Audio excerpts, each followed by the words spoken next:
Sa araw na ito, muling pinahahayag ang katapusang ng pinagawang imaga sa ating Panginoong Jesucristo. Panginoon, itanong mo muli ang tanong na itanong mo sapagkat ikaw ang buhay na walang hanggan. Subalit ang aking matalitin ng sagot, ang mga nawala sa pagkakaintindihan sa batang edad na 25. Pangarap na matagal ng hindi, sana'y makapunta, ngunit nawala. Mga pagkakalandanan na nabuhay na ibalita sa ikalawang pagbasa, wala mapag-iwalay sa ating Panginoong Jesucristo.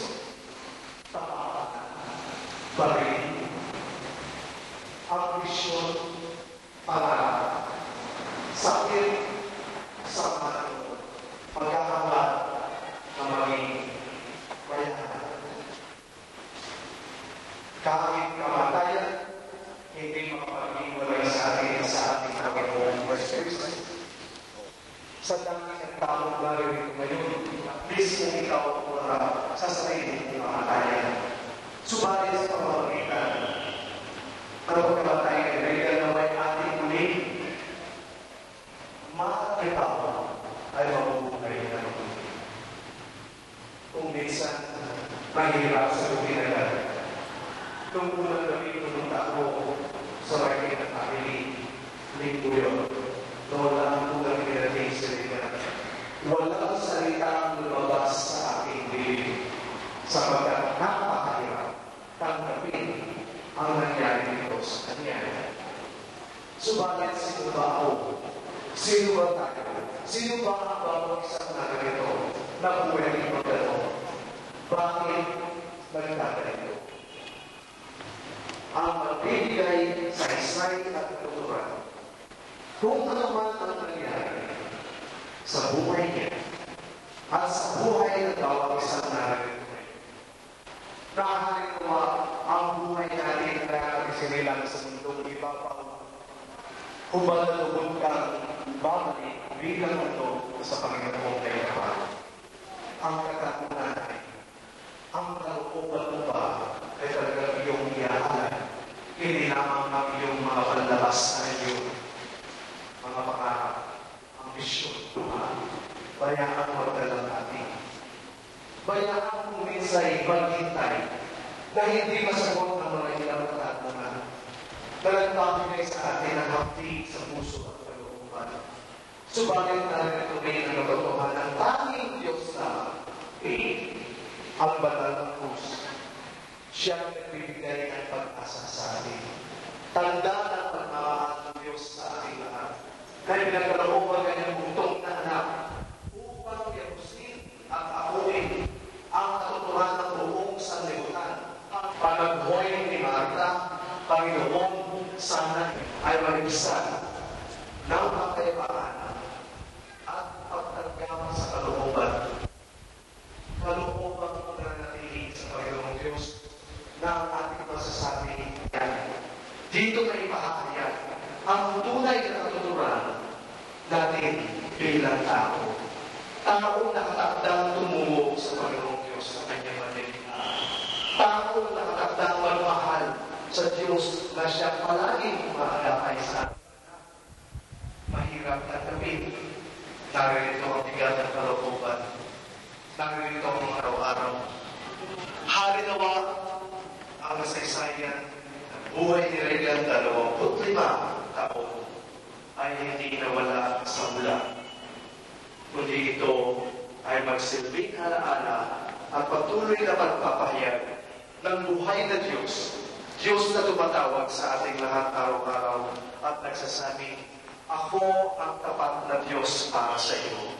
Hindi kita iiwan, hindi kita nilinlangin, sapagkat ako ay Diyos. At mga Kristiyano, narito rin ang silahis ng liwanag ng katugumpayan sa kamatayan.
kamag-anak at pinagkakautangan ng loob.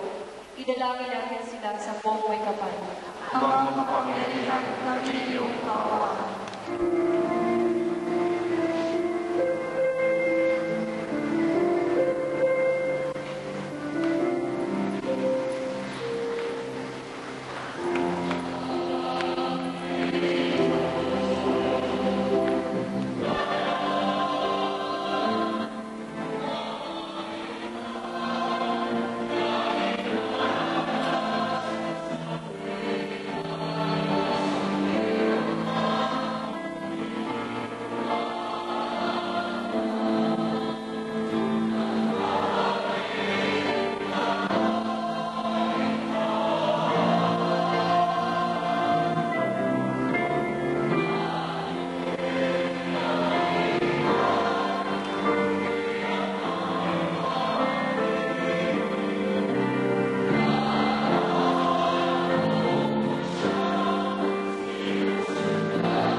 Pinaghati-hati niya yun, iniabot sa kanyang mga alagad at sinabing, "Tanggapin ninyong lahat ito at kanin. Ito ang aking katawan, na ihahandog para sa inyo."